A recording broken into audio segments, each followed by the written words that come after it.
కోతి మరియు మొసలి కథ. భగీరథి నదీ తీరాన ఉన్న చెట్టుపై ఒక తెలివైన కోతి మరియు ఒక చిన్న ఉడత ఉండేవి. అవి రెండు ఆ చెట్టుకు ఉండే తీయటి పళ్ళని తింటూ ఒక చెట్టు నుండి ఇంకొక చెట్టుకు దూకుతూ ఆడుతూ ఉండేవి. అదే నదిలో ఒక మొసలి కూడా ఉండేది. ఒకరోజు ఆ నదిలోని మొసలి, మిత్రులారా, నాకు కూడా కొన్ని పళ్ళు ఇస్తారా అని అడగగా ఆ కోతి ఓ సరే అని కొన్ని పళ్ళని ఇచ్చింది. ఇలా రోజు కోతి కొన్ని పళ్ళని మొసలికి ఇస్తూ ఉండేది. రోజులు గడిచే కొద్దీ కోతి మొసలి కూడా స్నేహితులయ్యారు. ఎప్పటిలానే కోతి కొన్ని పళ్ళని మొసలికి ఇవ్వగా అది వాటిని తన భార్యకు ఇచ్చింది.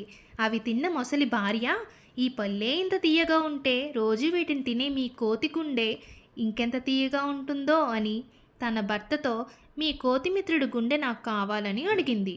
భార్య మాటను కాదనలేక ఆ మొసలి కోతి దగ్గరకు వచ్చి, మనం ఈరోజు మా ఇంటికి వెళ్దామని కోతిని తన వీపుపై కూర్చోపెట్టుకొని నీటిలో వెళ్తుండగా దారి మధ్యలో, నీ గుండెను నా భార్యకి ఇవ్వడానికే నిన్ను తీసుకెళ్తున్నా అని చెప్పింది మొసలి.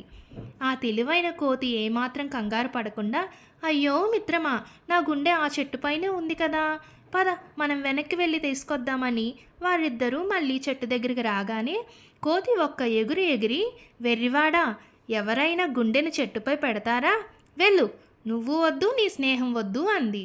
ఎప్పుడైనా మనం అనుకోని ఆపద వచ్చినప్పుడు తెలివిగా తప్పించుకోగలగాలి. ఇలాంటి మరిన్ని కథల కోసం ఈ ఛానల్ని సబ్స్క్రైబ్ చేయండి.